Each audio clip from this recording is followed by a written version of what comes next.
Hello, everybody. My name is David Ortiz. I'd kind of like to give my thoughts on a proper trumpet embouchure. I've been looking around, seeing a lot of different videos, instructions. Some are more complicated than others, but nothing seems to match the way I'd like to describe it to people. So I thought I'd put this together, put it out, see if it helps anybody. I hope it does. Been playing, for a while now. Struggled most of the time. Just could never really feel good about it, especially the high notes. Struggled very much with the high notes until came to a bit of a different way of doing it. Thought I'd just spit it out here in this little video. Hopefully it helps you. So to start things off, 2 points about an embouchure. One is when you blow into it, the mouthpiece, something like this. You're going to want an airtight seal around where you're blowing so nothing's escaping and you're sending it where you want to go. And two, you just want to make sure that you're using the right muscles the right way and not fighting yourself, which is, I think, a lot more common than what a lot of people would like to admit.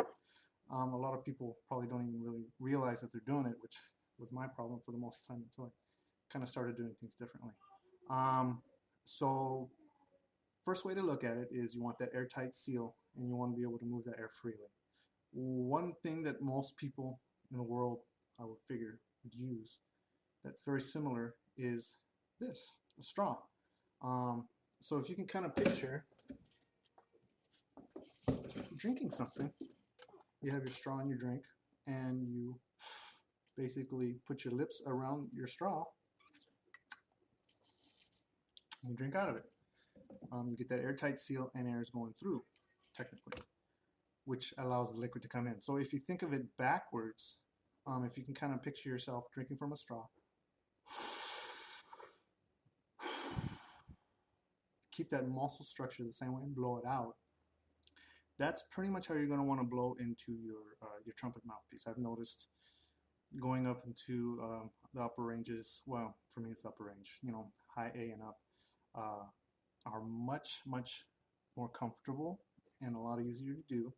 I'll be honest, I don't have much practice time with children in life and all that good stuff. I'm not a professional, but if I think I did practice, I think I'd see a much bigger improvement than what I usually have. I'd kind of like to go over also another little technique that I've been using to help me basically force my muscles to change and to practice the proper breathing.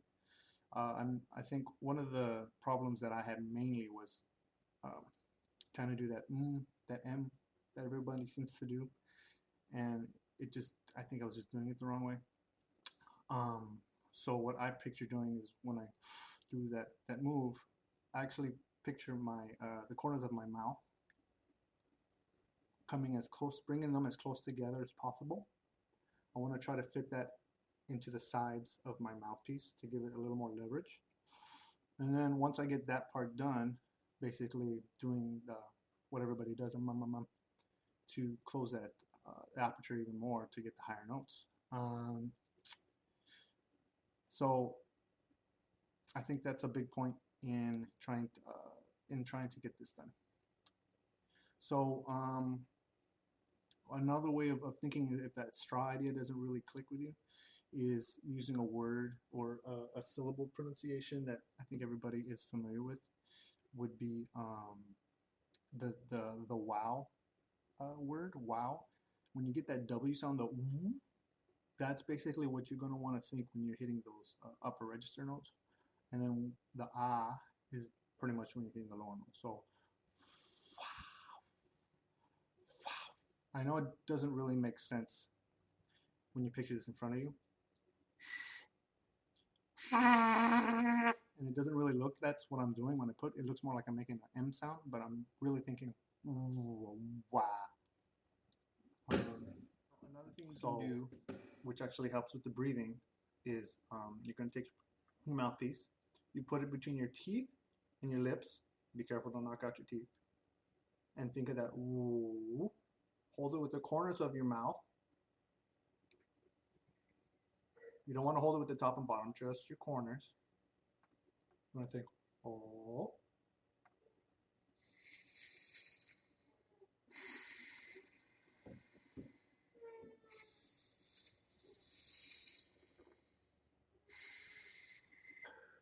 You're going to want to breathe through your mouthpiece. Get used to getting those muscles tight and relaxing your throat, relaxing your diaphragm, and just blowing through your mouthpiece. Basically, these two things you can do before doing your warm-ups to kind of get your muscles in tune and working together correctly. And I'm pretty sure you're going to see a big improvement in your playing pretty quickly, I would think, which happened to me in a matter of weeks. I saw big time improvement in my playing and the ease at which it is to play this freaking instrument. So hopefully this helps. I hope it does. Thank you for your time.